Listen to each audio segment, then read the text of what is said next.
You know how siblings always try to outdo each other to show who's the best? This exciting rivalry in the world of luxury watches has collectors and enthusiasts buzzing. Tudor versus Rolex. Rolex and Tudor are the two of the most famous watch brands globally, and there is much debate about which is better. In today's Battle of the Watches, we will watch the battle between Rolex and Tudor.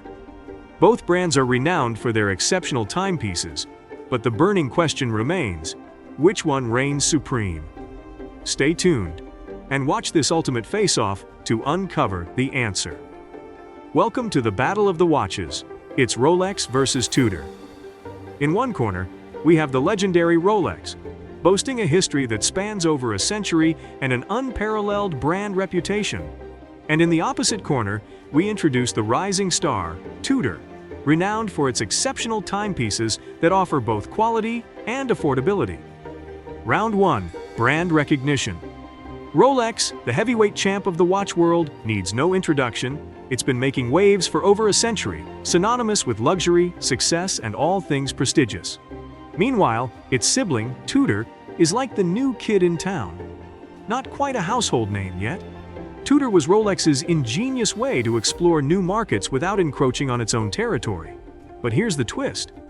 Despite their corporate connections, collectors around the world find themselves smitten with both brands. It's as if they have two equally cherished siblings, each with its own unique charm. Ever since Tudor made its big comeback, folks can't stop comparing it to its big brother Rolex. These brands are like two peas in a horological pod. Tudor was born in 1926, thanks to the same genius who gave us Rolex, Hans Wilsdorf. Rolex, on the other hand, started its journey way back in 1905 as Wilsdorf and M. Davis. Tudor was always meant to be the more budget-friendly option and had a rich history until it took a little break from the US market in the early 2000s. Sales were down, and they lost their way a bit. But that all changed when they made a comeback, starting quietly in 2009 and kicking things off in 2010. Tudor has frequently been in the background, taking a back seat to its more well-known sibling, while Rolex is currently the star. But don't be fooled. Watch enthusiasts know it's a hidden gem.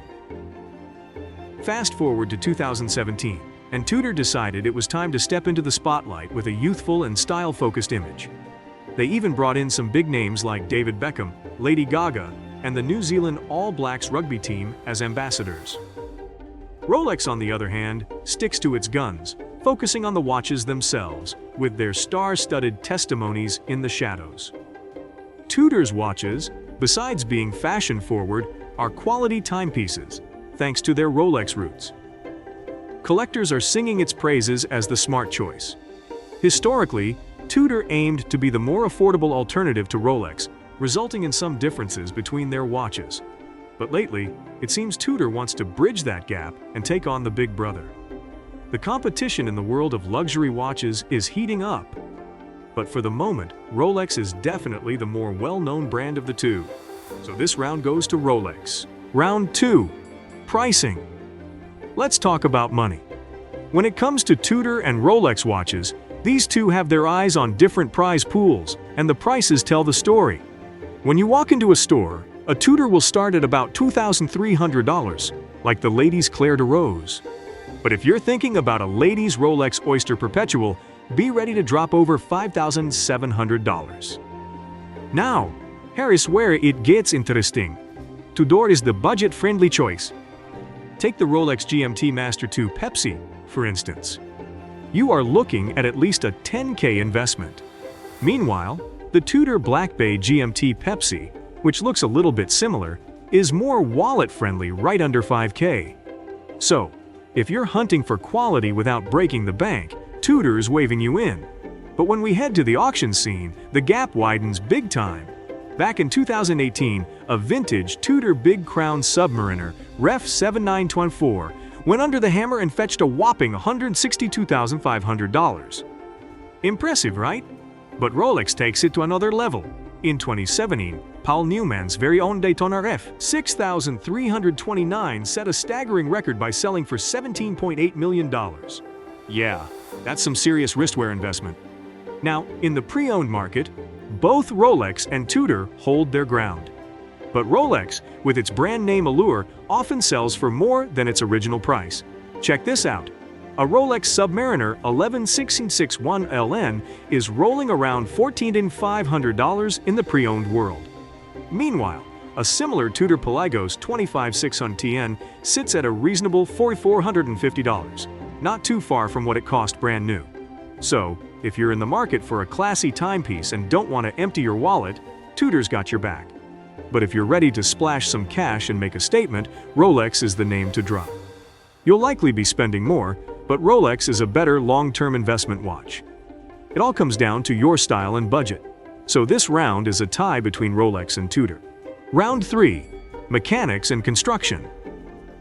Let's dive into the heart of a watch, the movement, in simpler terms. Think of it as the engine that keeps your watch ticking. Rolex and Tudor handle this differently. Rolex takes a DIY approach.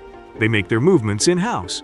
These Rolex movements are like Swiss precision machines, super accurate and tough. But here's the catch. They're a bit pricey to make because they're full of fancy, intricate parts. On the flip side, Tudor takes a different route. They outsource their movements to other companies. This means they use simpler, less complex stuff inside their watches. It's kind of like comparing a high-tech sports car engine to a regular one. The simpler engine costs less to make. In the old days, Rolex made a name for itself with its super tough oyster case that could handle water like a champ. Tudor, back then, kept costs lower by using generic movements, like buying a standard engine for a car. But they still had those sturdy Rolex-made cases, so they were just as rugged as the pricier Rolex watches. Now, here's where things get interesting. In 2015, Tudor decided to make their in-house movement, the caliber MT5621. It was like they started making their high-performance engine. And the best part? They didn't jack up the prices too much. This move gave Tudor a leg up in the value game. They even added cool tech like scratch-resistant ceramic bezels and titanium cases to their watches, making them super fancy. Now, when you look at Tudor's in-house movements and Rolex's latest in-house ones, they've got some similarities. Both are accurate and have neat features like non-magnetic parts and long power reserves. Rolex throws in some extra certifications for accuracy, but in the real world, the difference in keeping time is tiny.